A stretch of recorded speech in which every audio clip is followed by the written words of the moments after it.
And so this video begins. Stopped alongside Highway 301 right here in Zephyrhills, Florida.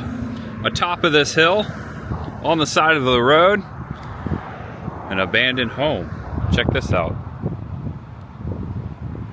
That place has seen better days, all boarded up. I don't think anyone's lived there for a long time. And very hilly part of Florida right here, which is abnormal, Zephyrhills, hence the name. That house sitting way up here on this hill, you can see way down there. Out that way would be like Lakeland, Orlando, kind of that way towards I-4. Way out there beyond this house. All right, so I've come from Tampa and I'm heading north to the next town north on 301. Here we come, Dade City. And next stop, welcome to Captain D's Seafood Kitchen. Man, I love me some Captain D's. I grew up eating this. We had one in my hometown of Newcastle, Indiana. And this one here in Dade City, this is the last Captain D's that I ate at. Actually, I've frequented this place over the years. It's so good. This might be one of the only Captain D's in Central Florida. I think there's a few in Orlando, one south in Sebring. So this is like one of the only Captain D's around. I just wanted to share that because of that. Established in 1969, and all of them look the same. They all have like this similar shape to it. I remember showing an abandoned Captain D's down in Wauchula, Florida, which became a Taco Bell, and it's now an abandoned Taco Bell those years ago. I've eaten here several times, specifically after picking up Christmas trees at Urgel's. Here comes the trash. That's got to be some smelly, fishy trash. And I have now stopped just east of downtown Dade City at this dead end. Check this out. Not much going on here. Actually, this might be like one of the main government buildings over here for Dade City. Not so sure. Just thought this was funny. This road ends right here. There's the sign. And of course, the main reason I came over here was because of the train. Now, let me ask you something. Are you a Captain D's person, or are you a Long John Silver's person? Maybe you're both. I happen to like both, but I think I prefer Captain D's over Long John Silver's. We're starting off this video with, you know, a very important subject matter in question. I am kind of hungry. Don't know if I'll get Captain D's today though. I might eat later, you know, save. I think that's the end of the train. What am I talking about? All right, let's start this video. And so we begin again in downtown Dade City at the courthouse. Although I usually begin on that side of the courthouse, not this side of the courthouse. This would be the east side. Also, it's quieter over here because that's 301. That way south, that way north. Not as much road noise. So welcome back to the Dade City, and welcome back if it's your first time. Also, the same thing for the channel. I'm Tampa J, and I am going to the Florida Pioneer Museum and Heritage Village located right here in Dade City. That's going to be the main subject matter today. We're going to explore it. Now, you may recall about 5 years ago, I've actually been to this museum before. I put it at the end of one of my Florida Roadside Attractions and Abandoned Places videos, one of the very first ones. That was 5 years ago. And in that video, I said, I need to come back here because I kind of rushed through it. And also, that was back in the days of 2020, COVID, and there was a lot of things that weren't available to us upon that first visit. But today, we are reconciling that. We're gonna go check out this museum and heritage village. It's a bit of a living history going on there. We're gonna break down the nooks and crannies, show more detail this time. I hope you enjoy the video. Thank you so much for always watching and sticking with me. There's much ahead. And to find the Heritage Village, I'm going to take a right here on 301, head north, just north of town, off the beaten path just a little bit, we'll find the Florida Pioneer Museum. I'm very anxious. Right on red. Pioneer Florida Museum, Florida Heritage sign. Right here, take a right on Oxford, and it should be over the railroad tracks and up on the hill. You can see it right here on my map. There's an aerial of it. There you go. Nice little tool there. Thank you, GPS. Thank you, Google Maps. Here we are. Pioneer, Florida Museum. This has got to be the place, right? This is it. Check out the train over here. I'm gonna check that out. And I have parked my car right here in this grassy parking lot. Not too busy.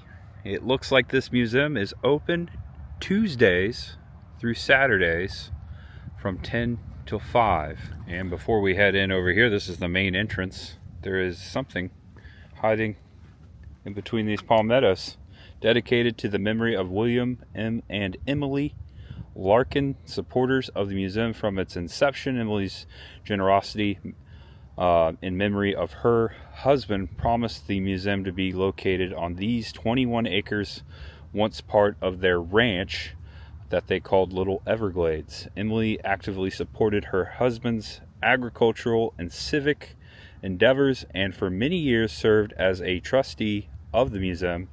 William, attorney, lumberman, and rancher, established the first Santa Gertrudis herd of cattle east of the Mississippi River, beginning with bulls brought to Dade City from the King Ranch in Texas in 1941. And the last sentence here says, he delighted in being known as the meanest man in Pasco County. Yes, we are in Pasco County. That's pretty cool. I'm glad that they put this here in front of the museum. The founders, I would say, the meanest founder in Pasco County. That's pretty funny. On this bulletin board here before the door, someone has made some artwork. It says Raising Cane. Looks like this cowboy or this cracker's cooking some sugar cane. Or no, it's moonshine. It says it right there. There's a moonshine festival. What? When's the moonshine festival? Saturday, January 11th. There is a moonshine festival. So if you're watching this video, which I am launching on Saturday, you can come out here from 10 to 4 and get your moonshine on. That's crazy. I didn't know that existed. Also on these grounds, they're gonna have the 32nd Farm Festival and Quilt Show, Saturday, February 1st. Show of quilts, clothing, local quilters on display, quilts and supply sales. Looks like admission is $10. So if you're into that, put that on your calendar. Come check it out. It'll be right out here at the Pioneer Museum. I promise I'm going to go in and pay admission. Just want to get the vibe captured here. Eventually we'll go into this old train station. There's a model train exhibit in there. There's the old steam locomotive, and then out past the actual museum is the village. And all paid up. It looks like regular admission price is $12. Right here I got my pamphlet, my map, and the way it starts is right through the door. You just kind of stop here by the alligator, whose name is Big Al. Big Al was a real gator. Please do not sit or climb on Big Al, as the sign says. I wouldn't do that. I mean, it's tempting, but I just don't want to get bit. You know, he may not be dead. Got a lot of taxidermy, fossils, rocks. Right off the bat here to the right behind Big Al, you even see a bobcat over here. Stuffed bobcat.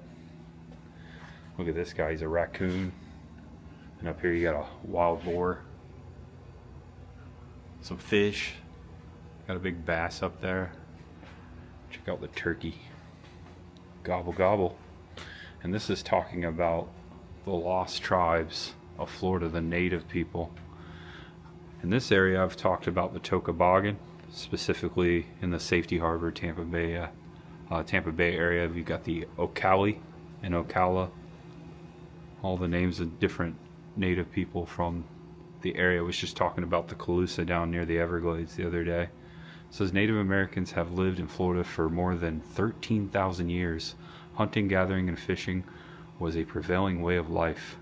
During the last 1,000 years, some tribes also adopted agriculture, and it goes on there. If you take a screenshot, it'll last longer.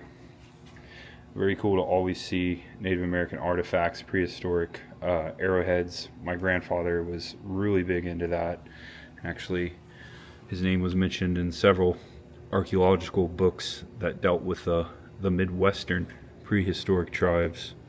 We always loved to go hunt for arrowheads in the farm fields of Indiana. Always cool to see these here, and these look like they are from Florida. Right there it says arrowheads found in Pasco County by the members of the Dade City and Rod and Gun Club. So these were actually found in the area. Really interactive museum. There's a lot of QR codes, definitely updated since the last time I've been here. For example, learn more about pre and post contact native pottery by scanning that QR code. So you have a little virtual thing going on as you're looking at all this stuff. Check out this broken pottery here, and just an example of what it was. Right here they have some examples. There you go. Alright, just to show you what's going on here, check it out. This is a giant room, a lot of historic items in here. Check out this model. Okay, so this is a model of the actual Pioneer Museum and Village. We're right here in this building. So this is where we're gonna see today. We're gonna walk out here, the real here. The First Ladies of Florida in miniature, made and presented by the Tampa Doll Club. That's cool. So yeah, it looks like it starts all the way over here. Yeah, this is Rachel J., Andrew Jackson's first territorial governor, who eventually became, I would think, became the first lady if she was still married to him. So this is the first one, Andrew Jackson, the first governor of Florida, Old Hickory. And then it spans all the way over to the end. Looks like the last doll right here is Frances Annette Holland, and it looks like they stopped in 2011. She is Rick Scott's wife. So from Andrew Jackson to Rick Scott, all in miniature, the First Ladies of Florida. That's pretty cool. Just gonna show them all. Take a screenshot. It'll last longer. It's pretty neat. And also there's a book here so you can follow along here in person. This chair is made out of bull horns. Popularity of horn chairs and other horn furniture peaked in the 1880s and lasted into the 20th century. They were intended to embody the American pioneer spirit. Horn furniture manufacturers sprang up near stockyards where access to cattle horns was abundant. It's a cool hat there. It's a horned chair. Pretty unique. Even the feet of the chair are horns. We've got some miniature boats over here of historic boats. You got the USS Constitution right there. We've got a French boat, Le Soleil Royal, or the Royal Sun. Over here you have the USS Susquehanna. Not so sure about that one. It says construction began in New York in 1847, was launched in 1850. A hybrid ship that had a pair of steam-driven side paddle wheels, which are those right there. It's pretty cool. On June 8th, 1851, she sailed for the Far East to become the flagship of the East India Squadron. And then last but not least over here, you have the Bayou Belle, a riverboat built in Paducah, Kentucky in 1891. In the same case above the boats, there are two purple hearts on display here, and these belong to, right here, Sumner Brothers and the USS Tampa. So these are the purple hearts of Seaman Homer Bryan Sumner. And then over here, ship's rider Wombolt Sumner. And these are the documents and their photos. These are the Sumner Brothers. Now, I've never heard of them. Now, this is cool. We're going to learn about this right here. Brothers Wombolt seated and Homer Sumner standing, enlisted in the U.S. Coast Guard in 1917. The older Wombolt as the ship's rider and younger Homer as a seaman. Wombolt. It's an interesting name. I like it. They were assigned to the cutter USS Tampa by 1917, and the Coast Guard came under the control of U.S. Navy, and the Tampa became part of supply convoys traveling between the United States and Gibraltar at the mouth of the Mediterranean Sea. In its first year of service, Tampa escorted 18 convoys across the Atlantic Ocean. On September 26, 1918, the Tampa slipped away from its convoy to refuel. She was picked up and tracked by U-boat UB-91 to the Celtic Sea off the coast of England. A magnetic torpedo fired by UB-91 struck the Tampa and sunk her, leaving no survivors. Coast Guardsmen were not eligible for Purple Hearts until 1999. During a commemoration in Tampa in 2001, Jack C. Edwards, a World War II Marine veteran, accepted these medals for both Homer and Wombolt, natives to Tampa and Dade City. The Sumner brothers' grandfather, Jesse Carey Sumner, was a Florida pioneer and fought in the Third Seminole War. The brothers are memorized on two benches located at the north fence of the Dade City Cemetery. Now, I've been to that cemetery before, and I did not know the story. So now we have something to check out next time we are there. That's a really cool story. I had no idea about the Sumner brothers. They were sank by U-boat 91 and then rewarded years later with these Purple Hearts that sit in the museum today. It's a pretty neat story, pretty tragic, but happy that they were honored.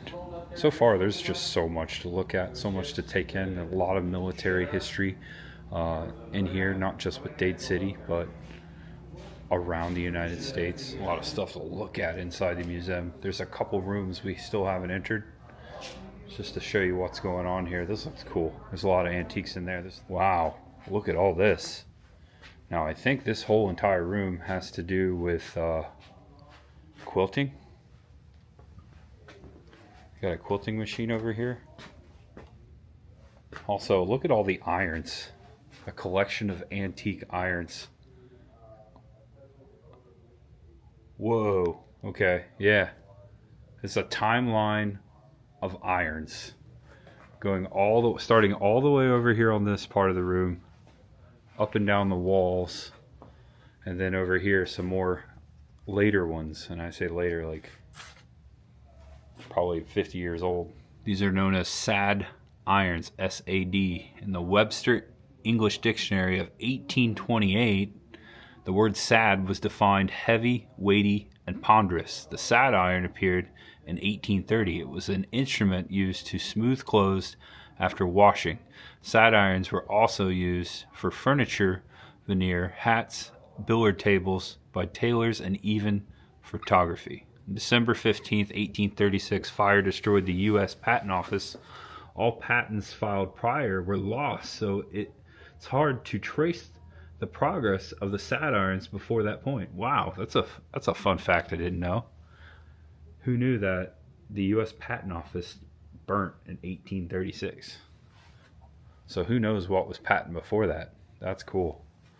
It's amazing what you learn in these museums. That's a lot of irons. I'm thinking of a reference right now. Up the irons. Rock on. Electric, steam, and travel irons. The first electric appliance was the incandescent lamp invented by Thomas Edison. The second electric appliance was the electric flat iron by Henry W. Seeley in 1882. Most of us are familiar with this iron and how it works. So the electric iron was invented by Mr. Seeley in 1882. You know, that's I thought it was sooner than that. That's a long time ago. These are liquid fuel irons. Gasoline, kerosene, and alcohol. Okay, that sounds really dangerous. Wow. There's several of them up here. This is crazy. These are charcoal irons. Fill them with charcoal. That also sounds very dangerous. These look heavy. This one up here is like brass.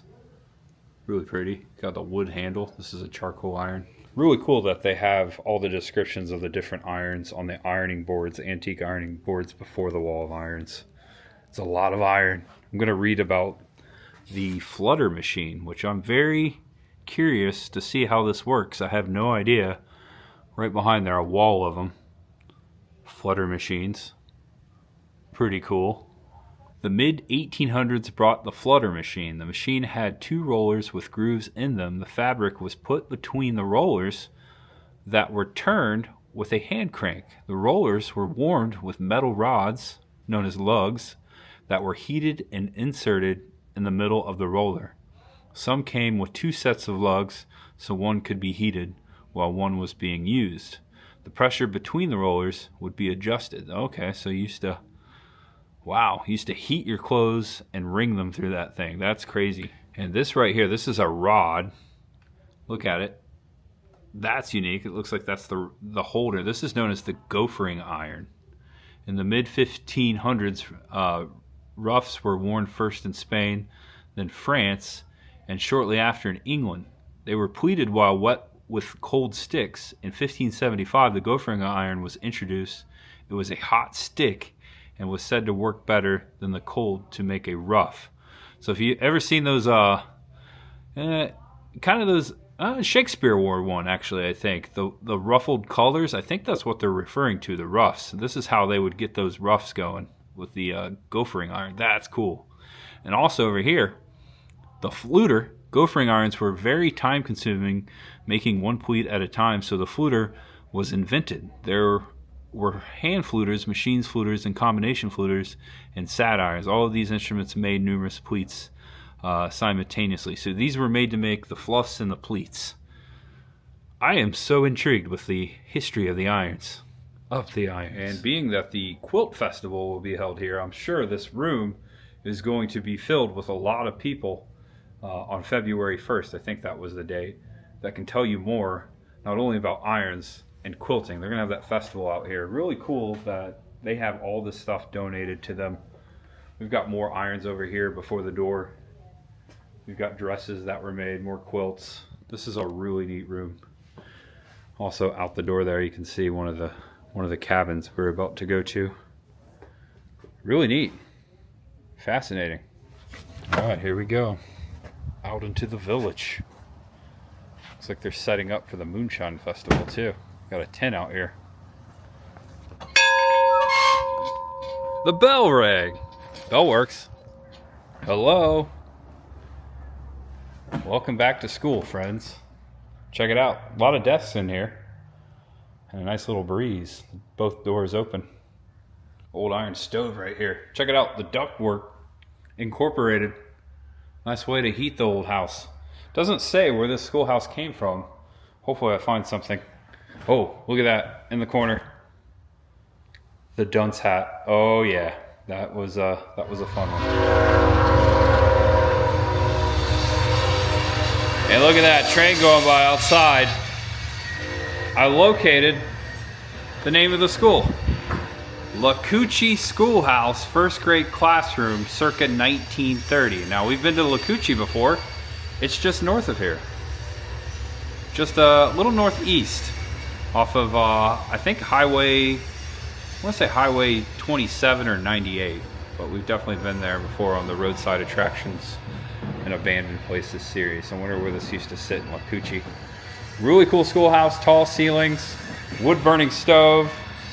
We've got one door over here on the east side, one to the west as the train's going, holding a copy of a fifth reader, Stickney Classic Series in my hand.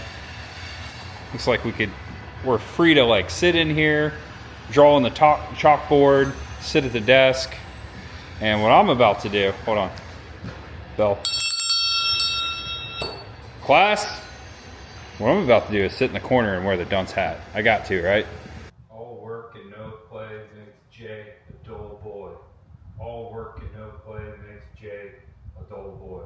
Oh no, wait. I think I'm supposed to write that on the chalkboard. I was going to write on the chalkboard, but someone already took my idea. Happy 2025. Here's a picture of, I don't think it's this school, but it is a school that was or once was also in Lakuchi. It says Lakuchi Elementary. Agatha Andrew, maybe one of the old teachers. Photo over there. This is right here in the dunce corner. There's actually a building over there to the right that kind of looks like the one we're standing in. That could be a picture of the old school right there. Those tall windows. That might be it. Looks very similar over there to the right. I think is a picture of this building we're standing in. And over here beside the door on this bench, we've got an old wooden bucket and a metal spoon. And it says right here on the sign that this is the water bucket and dipper. This is the dipper. Communal water bucket and dipper were shared by all the students. The bucket would have likely been filled each morning by the teacher or by a student who had earned the privilege. It says earned in quotations there. So yeah, old school water fountain. You just come over here when you were thirsty, take a scoop of the water and have a drink. Sanitary, right? Old school water fountain. Up here in the corner, a couple of beehive above the piano. A picture of a one-room schoolhouse there. Kind of show you what may have been going on. Another old piano here. The teacher's desk. Thinking of an old story I told at my grandpa's funeral a couple weeks ago. My grandfather, he was a boy, born in Indiana, but when he was about 6 years old, my great-grandparents, along with his other siblings, my great-uncle and great-aunt, moved to Wisconsin. Can't remember the town, I marked it on the map, but way up there, almost near Canada. They lived very rural in a log cabin on a lake, and the local school was a one-room schoolhouse, just like you see today. Although it did have a closet, and Grandpa, being a Hoosier with an accent in Wisconsin, was asked to come up and do a spelling kind of enunciation of a word type of thing. And they did not like, his teacher did not like the way he said cement. And I say it this way too. I said it the correct way, but the way my grandpa would have said it, the way we would have said it as being a boy from backwoods Indiana, is cement. Cement. Ohio River Valley accent. And the teacher wanted to correct his pronunciation or else punish him. And he would not go back on the way he said cement. She wanted him to say cement. So what happened was he was punished. He was the dunce. But in that one-room schoolhouse, they did not have the cap in the corner. They locked him in the closet. And Grandpa found a window that was located in the closet. And on his first day of school in Wisconsin, he escaped school. He ran out the window and started home. But little did he know that the teacher and the rest of the class found out he had jumped out of the window and was shortly behind him. Grandpa didn't know the terrain. He took the road, and the teacher and the rest of the class took a trail through the woods and cut him off and were waiting on him. And ultimately, he got a whooping and was dragged back to school with the rest of his classmates watching. That's a story that I told at my grandpa's funeral a couple weeks ago, and that's immediately what I thought of my grandpa as I walked into this one-room schoolhouse. Had to tell it. Don't know if I ever told that story.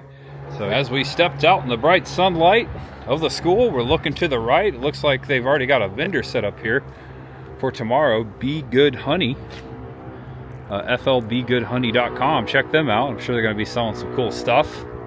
We're looking up the hill. We see a house. I remember that house, a Methodist church, and over here a pavilion with a banner that says Farm Festival and Quilt Show. That's the one we were just talking about. February 1st, 10 to 4. That'll be right out here. I see an old fire engine. Old Chevy fire engine, or a pumper. Check it out. They've got some suction hose right there. That would be probably connected to the fire hydrant. From the truck to the fire hydrant. The pumper, and this is where the water hose would come out to fight the fire. So that's the suction line from the fire hydrant into the pumper. The pump would pump out the water. That's kind of how a firework truck works today, the modern ones. And this used to belong to Dade City. It says it right there. And this right here reminds me of the old Chitty Chitty Bang Bang car. This is a 1921 American LaFranche, or LaFrance. Is that LaFranche or LaFrance? I think that's a C, LaFrance. Donated to the Pioneer Florida Museum by the city of Port Richey. Check it out. Doesn't it look like Chitty Chitty Bang Bang, or maybe the Beverly Hillbillies car? It's an old fire pumper as well. It's got a ladder there. Check out under the seat. There's the actual pump, the fire pump, water pump. Really cool. 1921. There you go. Brightens up over here in the sun. Pioneer Florida Museum. Also, there's a suction hose up there. Check it out. This is where they hook the water lines, fire hoses. That's cool. I like seeing old fire stuff. Here's the steering wheel. And they didn't have sirens back then. They had the bell. Someone had to sit here and ring the bell, I'm sure. Yeah. Looks like the other firefighters would sit back here. This is where they kept the hose.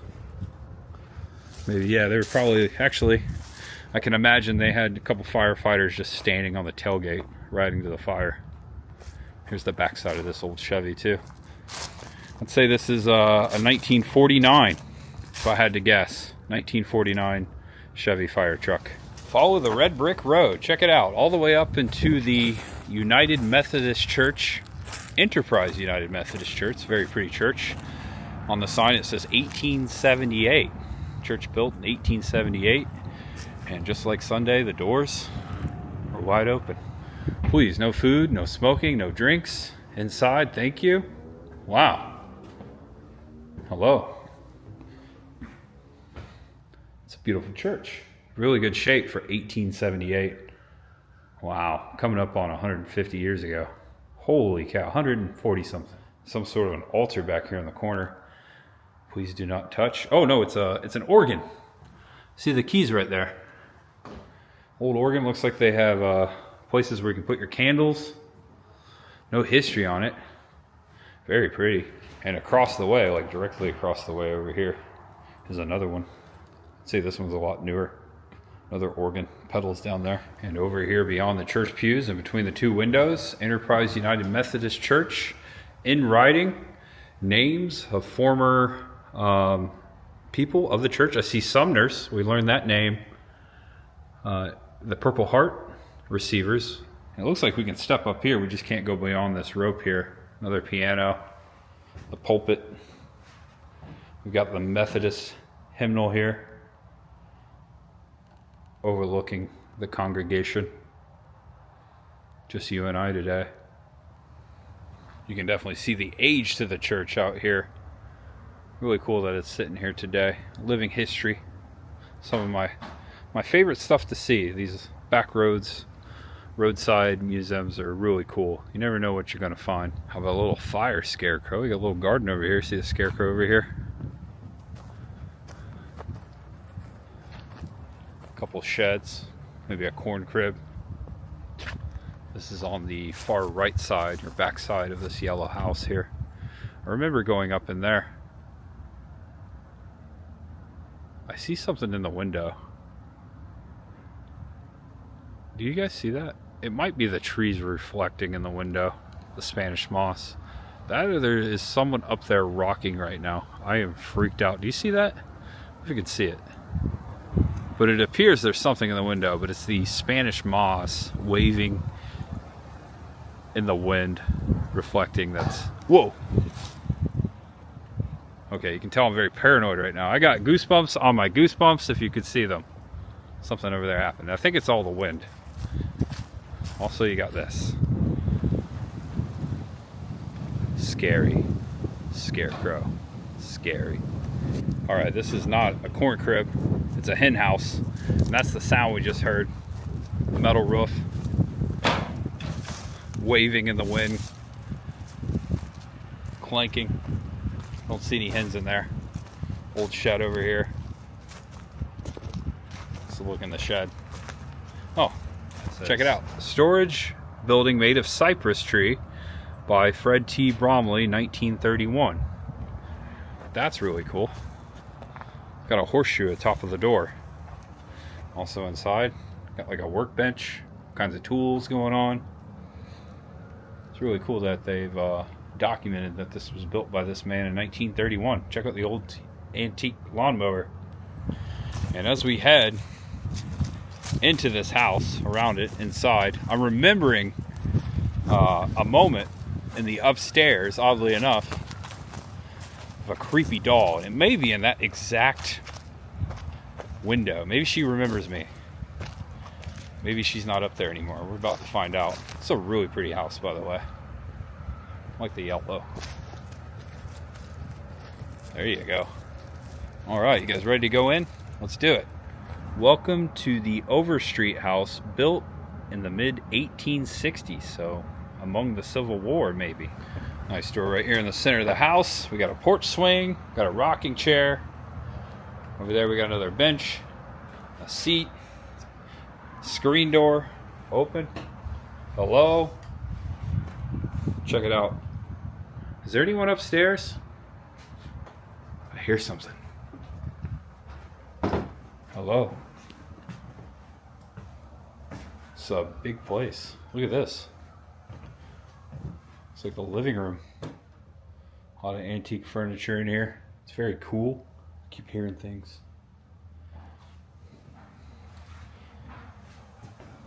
Oh, okay. Nice little breezeway out here. Oh, okay. That's where we just were. And then you walk over here. I forget what I mentioned this. This is like all these old cracker houses have like these breezeways. I think someone said in my last video I mentioned it, like it was called a dogway or something. Please correct me in the comment section. But here's the old, ooh, wow, look at that. Light came on by itself. It's either a ghost or it detects motion. Old stove there. Looks like they're eating some biscuits, some orange slices for breakfast. Got some eggs. We've got a wash basin over there. We got water. We got well water here. That's nice. This is the closet under the stairs. Harry Potter might be inside. I don't know if it's locked up. This would be the dining room. Ooh. Whoa. Who turned the lights on? That scared me. Okay, yeah. They have motion sensors in here. Look at that old bar over there. That's neat. Old wheelchair. China on the table. Also over here you have like a hutch or a cupboard.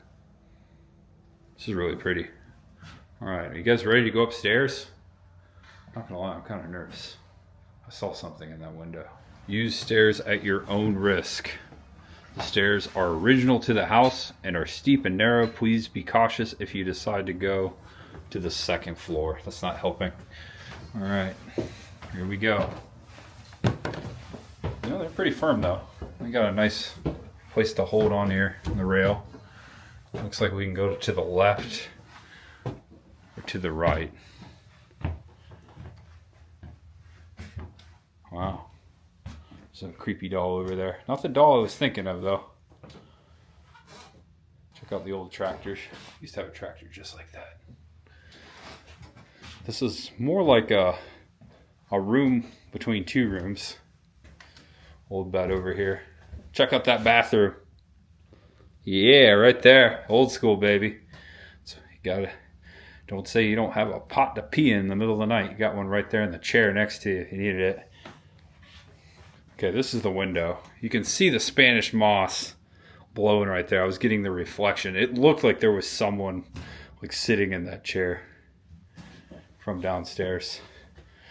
Now I'm looking for this creepy doll. I don't know if it's in here anymore. I would remember it. I'll remember when I see it. There was a specific doll, and I think it was in my thumbnail of that first video. This must have been the parents' rooms. Got the wash basin. Also, you got the pull-out bed underneath for the kiddos. And they had heat up here as well. Wood-burning stove. It's a big house for back in the day. They must have been well off. Check out this door. Look at the shape of it. There you go. This is just cool. Love seeing this old architecture. I wonder where that doll went. I don't think it was those dolls. It wasn't you. No, you're too adorable. Alright, going down. Watch your head. I told you to watch. And out back now, check it out. Just walked out that back door. Here's the first shed I showed you. Here's another shed called the Ma Shed. This is probably the Mrs. Shed. A lot of cool things happening in here for Ma stuff. And then out here, I found the outhouse. All right, I've never seen this before. I've seen a lot of outhouses in places like these over the years. It's your typical outhouse, but this outhouse specifically was a WPA outhouse, and I just read about the history here. During the Depression, President Roosevelt formed the WPA, Works Project Administration, which put the unemployed to work. To improve the nation's health conditions, the WPA built a total of 2,309,239 outhouses in rural areas. These outhouses were sanitary and healthful, which helped to stop the spread of disease. All like this example had a concrete floor. Check that out. And the whole had a hinge cover. The ventilation system is a T behind the above seat. The cover was closed and fumes in the hole were directed through the T and the two vents on the outside walls. A family would pay $17 per outhouse for the materials, and the WPA supplied the free labor. So you just had to pay $17 and they would come out and install these outhouses on your property, thanks to FDR. Huh. All right, there is actually a hen in this hen house right there. Hey there. Don't mean to startle you. One hen in the hen house. You coming out? Oh, there's another one in there too. It's Sam Scarlet Opal Pearl. There's a sign up here. Check that out. The hen house is where only the laying hens' pullets are kept. Fresh eggs are collected daily. Oh, okay, so they have fresh eggs here. Thanks to that chicken. Thanks to that hen. Can't really see it through the chicken wire. A little bit. Want to say hello? Yeah, come on over. Hi there. Laying some eggs today? Yeah? A few? Okay. Just a few. Alright, see you later. And although it's very windy out here, the windmill is not going. I think it's locked. It's very old right here behind the house in this barn. We have only scratched the surface, folks. There's a lot of buildings to see out here today. A lot of history. That's one reason I wanted to come back. Take more time here. Still much ahead. Hope you're enjoying the video. If you are, go ahead right now, give it a thumbs up. I'd really appreciate it. Thank you. Up there on the hill in that barn, I see a lot of antique farming equipment. I'll eventually check that out. That looks awesome. Just showing you what's going on here. There's a cabin over here. There's several buildings out back that way. And then right here, check this out. Looks like an old general store. The sign says C.C. Smith General Store. I wonder where this used to sit. Hello? It's like we got the whole place to ourselves. Check it out. Main counter, old cash register, all kinds of goods. Candy. Ooh, I could go for some of those peppermint sticks right now. Maybe some jelly beans. How about a pickled sausage? Ew. Those look old. A lot of stuff to look at in here. Got a stove up. Oh, it's like Cracker Barrel. You got checkers in front of the fire. That's cool. Play some antique checkers. There's an old safe.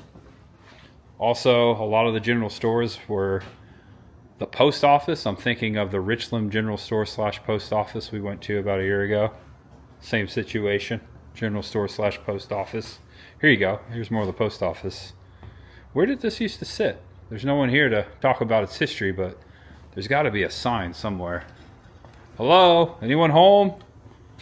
Another register. Check out the old stamps. That's cool. Mail bags, I'm assuming. Got some grinders here. Saw. The back side of the counter. Looks like someone was doing something there. Old Coke bottles. Neat. Don't know what this is. This is cool. It's got like yarn in there.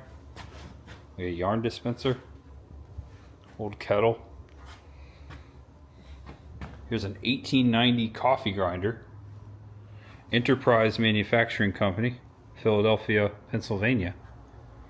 I remember grinding my own coffee at the Richland General Store in a similar grinder back in that video. Looks like whistles are $10.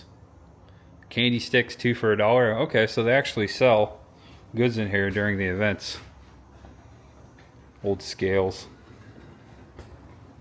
Comment below if you know where this used to sit. I don't see much about the history of this specific general store we were standing in. C.C. Smith General Store. Comment below if you know where that used to sit. I'm going to assume it sat somewhere here in Dade City. Check this out. Had to come over here and check out this old car. Just sitting out here. Whoa. Someone, ooh, it smells hot. I think someone just drove this in here. Yeah, it's definitely been driven recently. That's cool. Oh, look. Moonshine. Yeah, you're here for the festival. So, I'm going to talk about my other grandpa, my mom's grandpa, Grandpa Orville from Kentucky. He always tells me about how when he was a kid, an adolescent, he used to run moonshine. And there's actually an old tree somewhere in Albany, Kentucky, near Albany, Kentucky.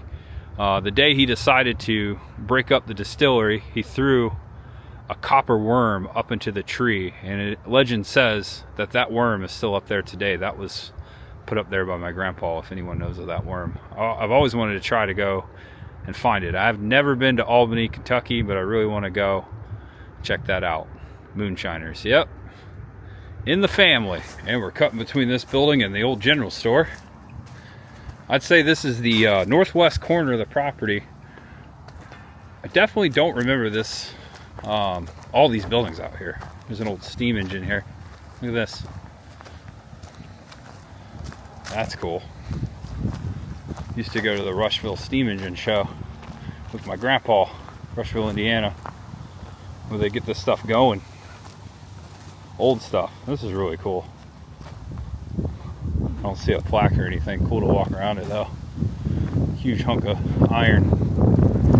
It says right here on the boiler, Russell and Company Builders, Ohio. Massillon, Ohio. Okay, so there you go. Hello? Whoa. Wow. Okay, this is all devoted to citrus farming. Check this out. A lot of old citrus signs up here. Indian River fruit, or Indian River sunshine fruit, Joy Drop, Florida cracker, Bell of Pasco. I'm going to say that's local. Citrus fruit for health. Blanton citrus growers, Blanton, Florida. Got like these old conveyor belts, bushel boxes, scales, old photograph of these gentlemen in the orange grove with all these oranges. Blanton Packing House, established 1910, fresh Florida citrus, Florida Pioneer Museum, Dade City. So that was a local citrus farm. Look at this. Looks like a conveyor belt, a mobile conveyor belt for the oranges of citrus. That's cool. Wow, this building really opens up. There's a lot of stuff to see. This device right here is a watermelon picker-upper. I didn't know that existed. Makes sense though. Designed and patented by Mr. Smith of Dade City. Wow. Was never marketed because of lack of know-how, not the product. And I think this is a picture above the watermelon holder of these ladies swimming and eating a watermelon. I think that's a watermelon rind right there. I like their caps. I wonder where this was taken. Definitely looks like Florida. Cool photo. Backside of this conveyor belt. No history, but you can definitely see what's going on here. But that used to sit in one of the local citrus farms. Sure, it's seen a lot of oranges. And I know that the Kumquat Festival, the Florida Kumquat Festival, is held in Dade City every year, and I've always wanted to go. Is that still a thing? Maybe this year I'll finally go to the Florida Kumquat Festival. This right here, all these bushels of kumquats in this photo, and this lady, probably taken around Dade City. Wow, cool. The old Pasco Theater. I don't know if that's still there. I would have loved to watch a movie there. Look at that place. Look at all that neon. Mid-century vibe going. It looks like these are theater seats from the Pasco Theater. That's really cool. Always wanted like a row of old theater seats in my house. There you go. St. Petersburg time, fade to black. Okay, this is talking about the Pasco Theater. There's a picture of it right there. This was from August 7th, 1999. Talks about how the theater, its history, and I think its demolition. So yeah, there you go. Closed 1999, August 7th. Got a spinning wheel here. Got a quilt. Got an old kitchen. All kinds of things to look at. This place is immaculate. Can you find these items in the 1940s kitchen? Toaster. Okay. Toaster, toaster, toaster. I think that's the toaster right there.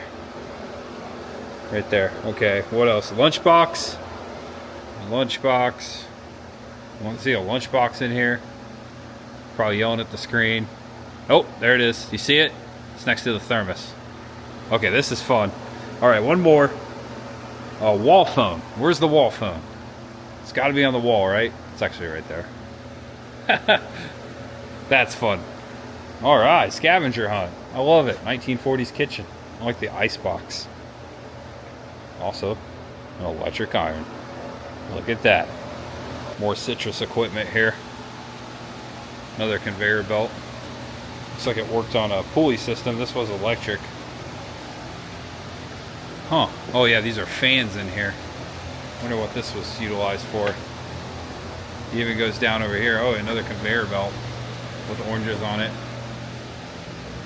Citrus packing industry. Still going large here in Florida.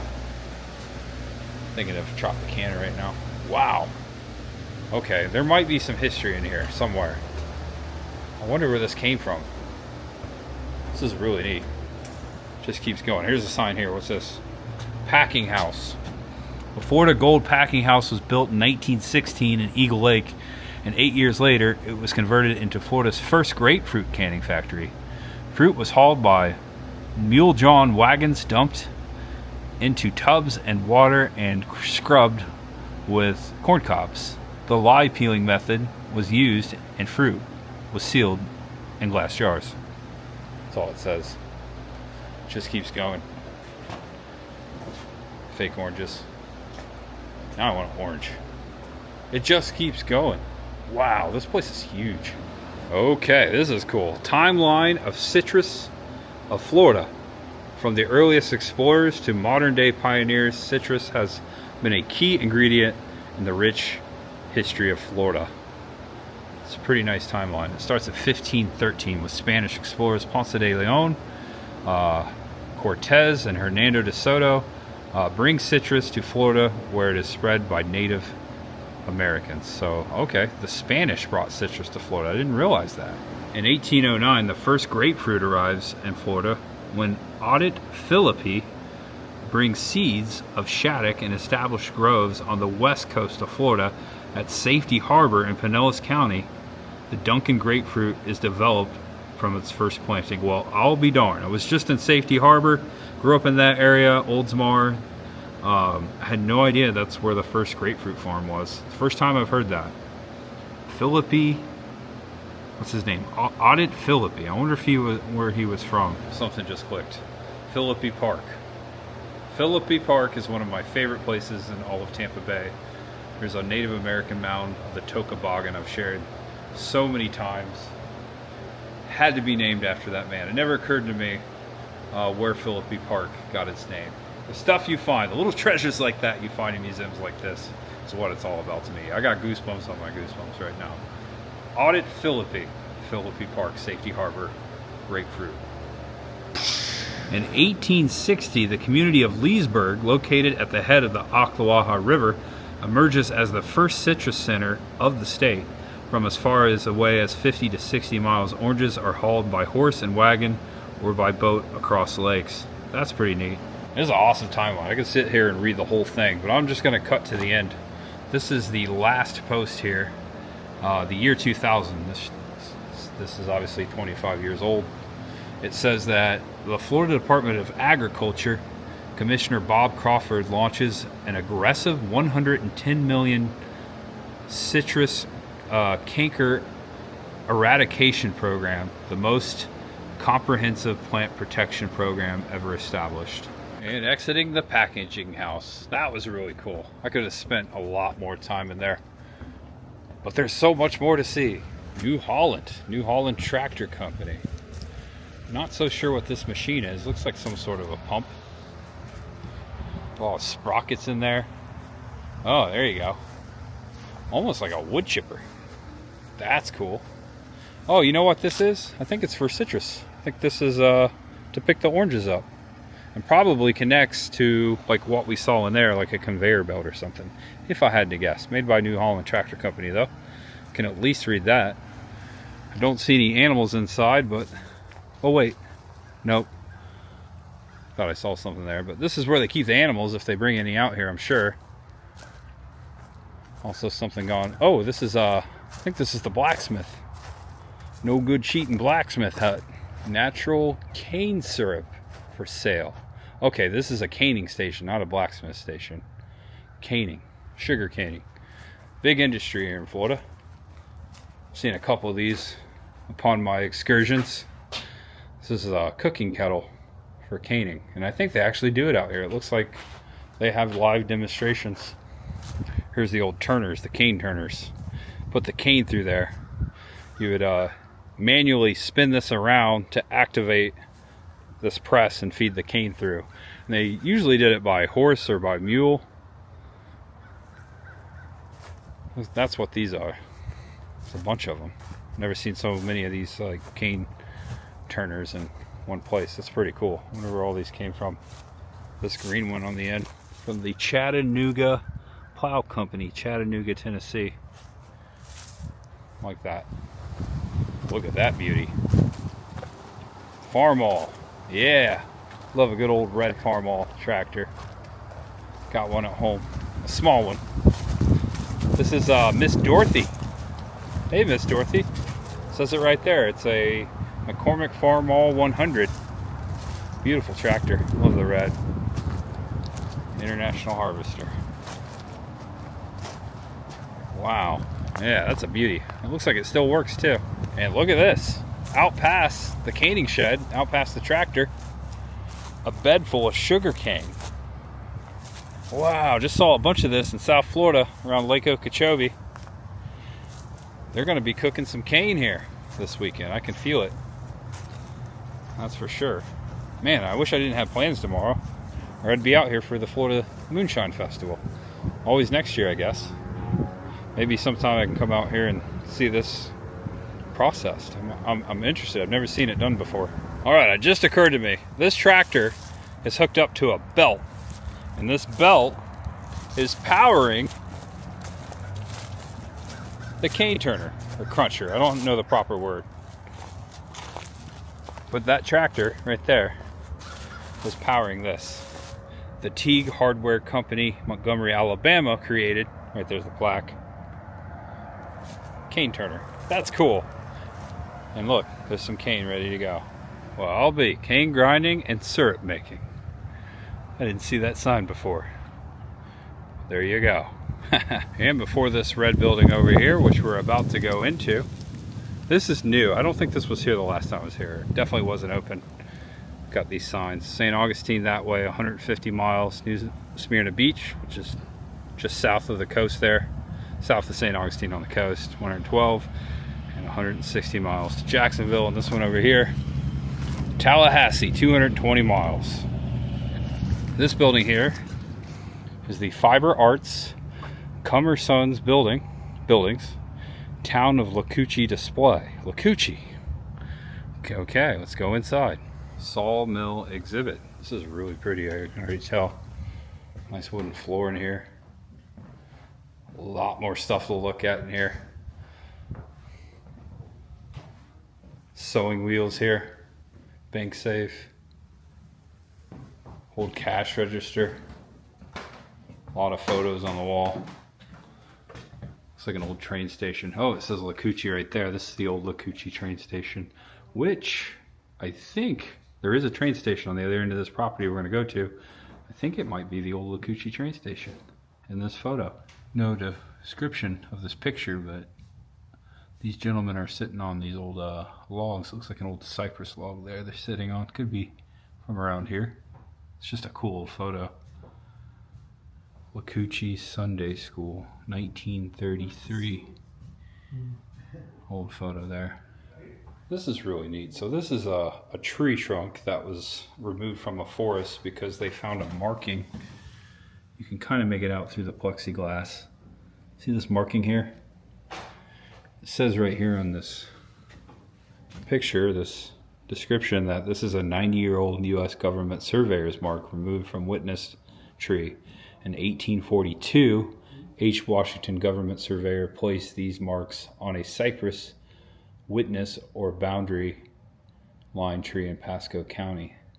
And it goes on to tell you what these markings mean. See that 921, for example, on this paper? It says marking 921. You can find it there. Let's see, maybe it's 931. I'm reading it wrong. Section 31. So range, township section, and bearing tree. That's how they would make their surveyor marks out in the woods. They just mark it on the tree. It's really cool they recovered that. It says 1842. That's a long time ago. Several rooms down these halls. This room here labeled sewing. A lot of old sewing machines, antique sewing machines. Here's one over here. A lot of singers. A lot of singers. There's one over there. In the hallway on the wall, a map of Pasco County.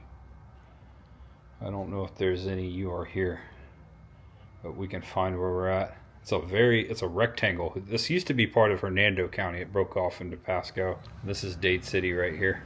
Put things in perspective, of Pasco County goes all the way over to the Gulf of Mexico, to the coast. Dade City, Zephyr Hills, and then western Pasco County, Newport Richey, Port Richey. Moore and Mickens. Looks like two surnames there. Check this out. Whoa, a lot of stuff to see in here. Moore Mickens Middle School. Okay, maybe that's what that is. Moore Mickens Middle School. Chorus 1993. No, wait, 1963 to 1984. Who's that? That is Mudcat Grant. Wow, a famous baseball player. Played for the Los Angeles Angels from the area. I had no idea he was from Dade City.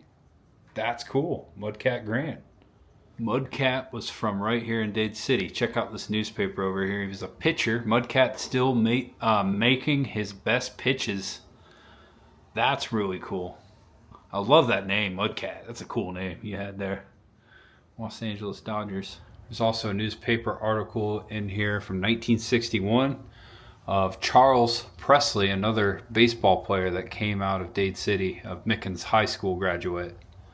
The dream of many youths. I wish I could read that. My eyes aren't so good, but another baseball player from the area, Charles Presley. And last but not least in this building, on display, the quilting room. A lot of quilts here. It having the Florida Quilting Festival, I would say. It needs to, right? I'm sure these machines get used all the time currently. Someone's making something right there. And up the hill here to the left is the blacksmith shop. There's that no-good cheating blacksmith. And over here, the carpenter shop. First stop, blacksmith. You might want to follow the calendar at the Florida Pioneer Museum website in the description below to figure out when the events happen, specifically when the living history comes alive out here and the actual blacksmith comes over here and does his blacksmith stuff, because it does happen. It could be happening tomorrow at the Florida Moonshine Festival if I had to take a guess. Really cool. Look at this, big fan up here. Here's a price list from December 1876. Looks, if you wanted a hoop made, looks like 8 cents. A hammer, $1.20. 2 springs, 26 cents, and the list goes on. Looks like the most expensive item that the blacksmith would have made you in 1826, according to this menu, would be a safety belt and lock. That's cool, $8.50. I don't see a safety belt and lock on this table, but here's some items that were made right here in the shop. It's a cool little triangle. Some nails, horseshoes, files. I don't know, I don't think they made that. Inside the blacksmith shop on the wall is a photograph of the PG Millen and Company on Oak Street and Lime Avenue, blacksmithing, horseshoeing, and bugles repairs. So this is an actual photograph of a blacksmith shop right here in Dade City. Photograph taken August 6th, 1908. See the carriages and the horses. Wonder if he lived upstairs. This might be the blacksmith up here with his family. PG Millen. Possibly. Look at that. That's a cool photograph. It's a big blacksmith shop. There's a lot more sheds out here. I don't know if this is part of the actual tour back here. These look like maintenance sheds. Also, I'm seeing a lot of storm damage from Hurricane Milton. Like this over here. Look at this. See the roof damage there? That's the Mabel Jordan barn. It looks like we can go in there too. Looks like a tree fell on it. And check this out. About ready to head into the carpentry barn. Grace Dew's Cafe. Boiled peanuts. That's cool. Looks like this is where they'll set up a little concession stand. Get some Florida boiled peanuts. I always think of my good friend and author, Mark Muncy. He loves boiled peanuts. Carpenter. It looks like the door's shut. I think I remember going in here. I think it was new 5 years ago, last time I was here. Door's closed, but we can look through the windows. Yep, all locked up. Carpentry barn. Looks like it's active too. Someone's actually making stuff in here. So I see this giant log here, freshly cut. Looks like it may be a couple months ago, which would put that about the time of Milton. Also, there's more of the log over here. I'm gonna assume that this is the tree that fell right there. And it was sitting somewhere in here. If I had to take a guess. Right on the Mabel Jordan barn, which is where we're going. Yeah, look at this. Yeah, it sucks. Thankfully, we can still go in here though. What's going on? Look at this, more restrooms in here. There's restrooms all over this place. Makes sense, they got a lot of people out here for these events, especially if they're drinking moonshine and cane syrup. Oh wow! We got some antique tractors in here. Look at these guys. I feel like roping. Looks like these are for lassoing. They're just really cool looking. I like this guy here. I think he's my favorite. Like the eyes. These eyes are golf balls. These are really cool. Okay, look at this horn toss.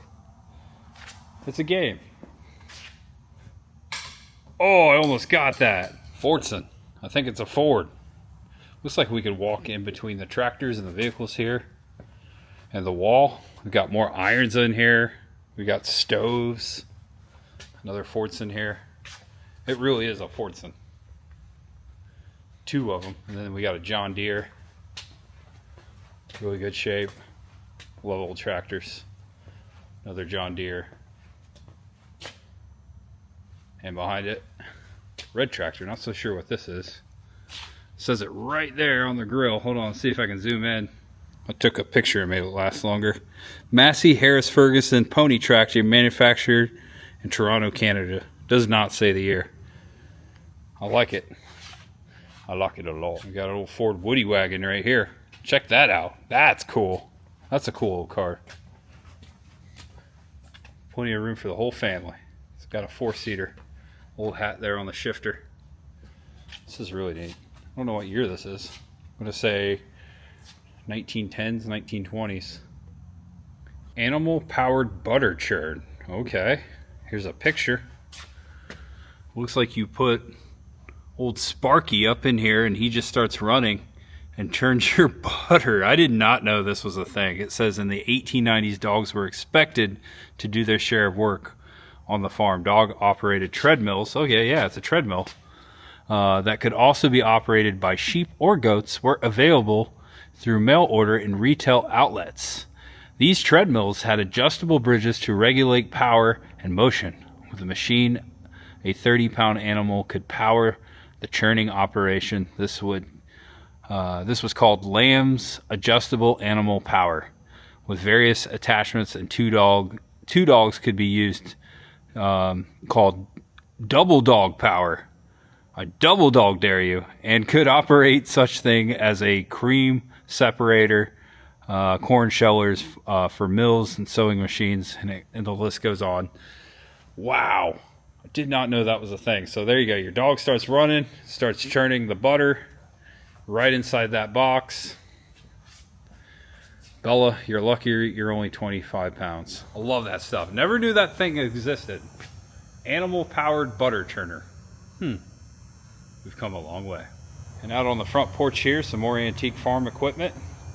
Don't touch this. Do, do, do, do. Do, do, do. Don't touch this. Do, do. MC Hammer, that's hilarious. Another John Deere tractor. Okay, so over here, there is another room. But wait, there's more. Another John Deere tractor. Look, more cars. Wow. Yeah, they've had a lot of stuff here since the last time I was here. I think it's an old Ford as well. Yep, check it out. Custom job, I believe. This is cool. What was this? It looks, ooh, this might be an old hearse. Maybe they put the coffin there? Ooh, that's creepy. They've got a lot of old buggies just stacked in here. It's a coupe model right there. Sport model. This one over here is labeled, it says Doctor's Buggy. I'm sure it had to go very fast. I would call this a sport model as well. Circa 1900, donated by Rudolph Road. They've got the doctor's box there where he would have put his instruments. This was actually driven by a doctor. So the sign says. Check out that old wagon there. Yeah, there's some old stuff in here. There's another wagon. It says right here, Pasco County's first school bus. Whoa! Okay, this is a cool find. I don't see a date, but I can imagine this was 1800s, of course. Pasco County's first school bus. Looks like it was painted blue. That's really neat. And in this same room, in the case, this display includes some of the original antique farm tools donated by Rudolph Road and his sister Annie, who migrated from Iowa to San Antonio, Florida in the 1890s. The initial gift from the Rhodes was the beginning of the Pioneer Heritage Museum. Oh wow, that's cool. In 1960, so I believe this opened around 1960 to 1961. And all right, so heading back to the actual museum where we started. Since the time I was out here, since I started from this point on, they've set out all these picnic tables. Looks like they're going to have some live entertainment underneath this pavilion for the Yellow House for the Moonshine Festival. I can imagine if it's a Moonshine Festival, we're going to get a lot of bluegrass out here. Also, vendors are coming and going, setting up. Looks like another concession stand here. Walking this way, we got a couple more buildings to check out, including one that's brand new for sure. They were building this the last time I was here. Specifically, this cabin down the hill over here was being built 5 years ago. And this way is west. FedEx truck is about ready to pass behind. There it goes. Down the hill into the cabin.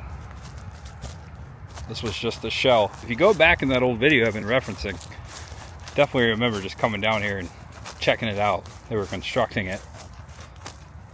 It's a really cool cabin. Looks like we got some history on the wall too. Up here on the porch. Walk around it first. Pretty good size. Got a well pump there. Yeah, this is really cool. So they relocated this cabin and put it back together. Let's see where it's from. Hello. Don't know if we can go inside. Looks like we can just take a look. Ooh, that's one quite of a rug there. Got some old beds. We got FDR right there. Did I ever mention that I'm related to FDR? He's my cousin. Of the Delano side of my family. Delano, descendants of the Mayflower. All right, there's some history right there. But first, I want to look in the kitchen. Wow, that's a big room. Kitchen slash bedroom. There's a bed right there. Heavily decorated of the times. Looks like there's some strawberries on the table. Is this from Plant City? Could be. Also an old Singer sewing machine. It's a big room. The log house was built in 1910 for William Daniel Mann and his wife Flora. Its last occupant was Walter Black, whose daughter, Elaine Wilson, generously donated it to the Pioneer Florida Museum and Village in 2020. There you go. It is one of the last remaining log homes in Pasco County. And it goes on to say, on June 20th, 2020, after months of preparation, the log house was moved in 2 sections from Coit Road in Lacoochee, it's from Lacoochee, to its current location. After 3 years of restoration, the log house was finally completed and furnished circa 1917 to 1918. By counting the growth rings on the cypress logs, local historian Steve Melton determined that the oldest tree used in the home's construction was 67 years old when it was cut in 1910. This would indicate that the tree started growing in 1843, and I believe 1843 was the year that Charles Dickens wrote A Christmas Story. Just to add that there. Here's a photograph of them actually bringing this here. Cabin, 2 sections. Okay, there you go. This is how I remember it. They brought it in 2 sections from Lacoochee. That's pretty cool. Now it sits here. We got one more room to check out. We gotta look. Oh wait, no, it's the same room. It's pretty neat. Pretty neat history. Came around to the back so you could see the back side of the cabin.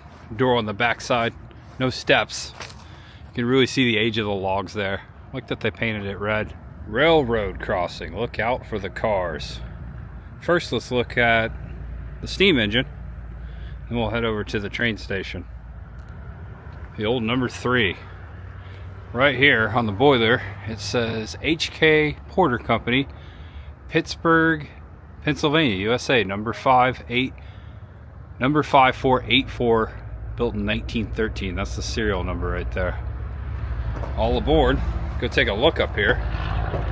See how far we can get. Cumler Sons Cypress Company. And look, it does have some old cypress trees right back there. Here you go. Oh, cool. Yeah, you can look right in there. Big cypress logs right there. Check out the can. Can you imagine all the activity happening right here where I'm standing? Get this thing going across Florida. If these railroad engines could talk, right? Those are some giant old cypress tree logs. Holy cow. 3 of them right here on this car. They've got something written here. I don't remember this. It says caution, do not touch or climb around logs. Okay. Red Tidewater cypress. Logs contain about 80,021 feet of lumber. I think that's what it says. 80 or maybe 80 ounces. I don't know. 80,021 feet. That's what we're going with of lumber. Estimated age of the trees 524 years. Contributed July 1961 by Mr. R.K. Butler. Thank you, Mr. Butler, all those years ago. 64 years ago, just about. That's really cool. Just a cool image there. There's the train. Cumner Sons Cypress Company. I have to look that up. Local cypress company here in Pasco County. And the old train station, which was brought here from Trilby, which is just north of here, even had an old overhang. Check out all the luggage carts here. Old train station equipment. Some wagons. It's a beautiful building. I love old train stations. I think there's a model train inside too. I think that's what it said. Trilby, Florida. Yeah, that's really nice. Looks a lot nicer than I remember it. A little upgraded. Trilby Depot, 1896.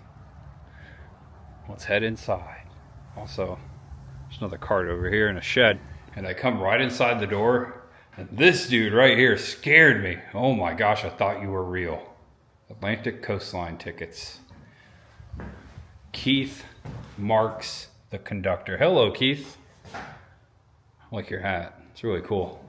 Is that your typewriter back there? Yeah, it's a cool hat. Can't say that enough. Conductor. Keith. You scared me, Keith. And over here is Keith's table. This is where Keith would sit to conduct, I'm guessing.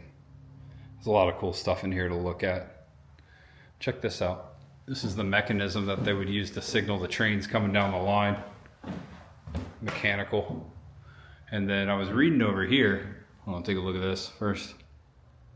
I was reading over here that this device kind of looks like a slingshot, like a Y. This is called a message hoop. It's got a string here.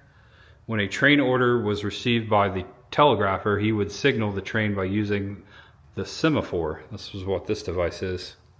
If a message was to be delivered, the operator would hand it up to the trainman. If they missed, the train would have to stop and someone would run down the tracks to get the message to him. Okay, so they use that device.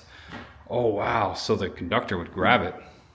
I assume they were going a lot slower. They would slow down, but the Trilby Train Depot in the town of Trilby was first established as the McLeod Settlement in 1882 by Elijah McLeod. The name was changed in 1885 to Macon, and then in 1895 to Trilby. Trilby O'Farrell is the name of the mid-19th century French heroine character from a 1894 novel by George du Maurier. This goes to talk about American Morse code.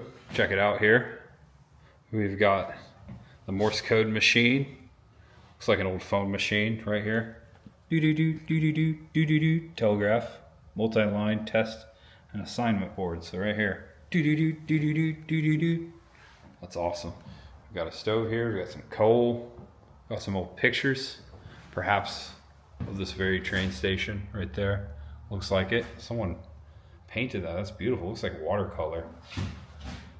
Yeah, it's awesome. It's definitely this train station. Also, here's a photograph of the train station right there. Okay. Yeah, you can kind of see the shape of it there. Old Trilby Depot and freight warehouse prior to 1926. So this would have been the old one. We just learned that they rebuilt this train station. Here's the other room, the last room of the train station. Got some old signals in here. And up here, more photographs. Here's an old picture of the Brewster train station, Brewster, Florida. Been there. Not much left there. There you go, right there, a photograph of this train station we're standing in. Trilby. And looks like by that sign right there used to be a restaurant in here. Train station / restaurant. That would make sense.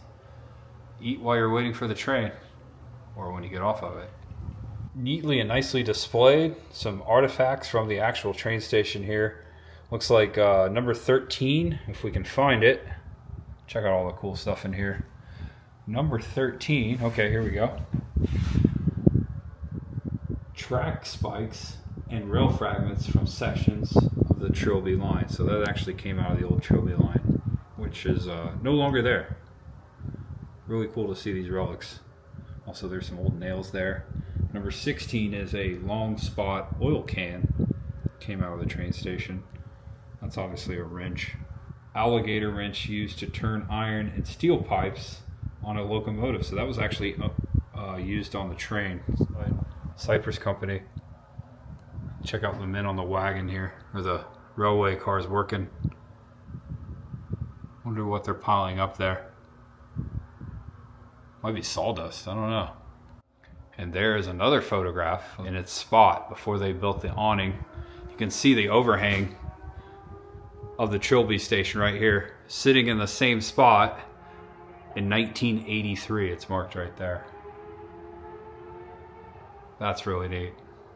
The evolution of the Cumner and Sons Cypress Company train, the old number 3. All right, that's neat. I love old railroad history. Really cool to see these old train stations. Now that I've been to a lot of these old towns, to see the actual history in the real is very cool. Florida Pioneer Museum. A lot to look at. Now, I did go in a lot more depth than I did last time I was out here, but still, you can spend the entire day out here and not see everything. That's why I recommend coming out here for yourselves. Come check it out. Tell them Tampa J sent you. If you don't mind. Tell them I said hello. And last but not least, before I head back into the museum, through the gift shop, aka the exit, have to show you the historic marker for the Pioneer Florida Museum. Highway 301 down there. Charted April 28th, 1961 with 87 members and first housed on the Pasco County Fairgrounds. This permanent museum opened Labor Day 1975, promoting and fostering public interest in Pioneer Florida life and purpose. And it says the same thing on the opposite side of the sign right here. I'm gonna go back through there, exit through the gift shop, and out beyond the museum parking lot.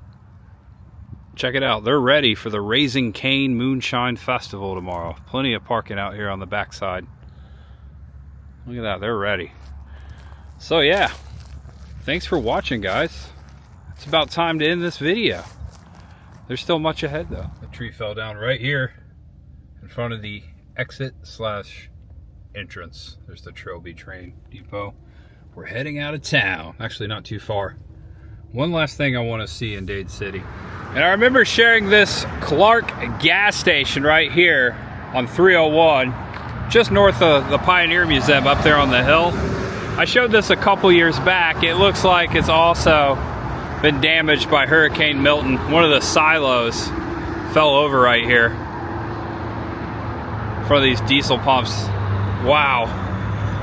Here's the actual gas station, the convenience store. Yeah, I think it was, maybe a year ago, maybe 2 years ago. It may have been that same video 5 years ago, but I've definitely been here before, and it's definitely gotten worse. Look at all of the, as worse as I mean overgrown more than it was back then. Look at all this popping up out of the sidewalk. And we're gonna end this video right here in front of the old Clark gas station in Dade City. I wanna thank everyone for watching. Thank you so much. I hope you enjoyed the tour today. And again, come check it out for yourselves sometime. Thank you. Thanks for sticking to the end. You guys mean a lot to me. I appreciate you being here. Know you're awesome. Know you're loved. And no matter who you are or what you're going through, just know that there's always much ahead for you, my friend. Yep, talking to you. All right, heading back home. Hope you guys have an awesome day. Dade City Water Tower right there. All right, see you next time. See you very soon. Maybe tomorrow, we'll see. Bye-bye, much ahead.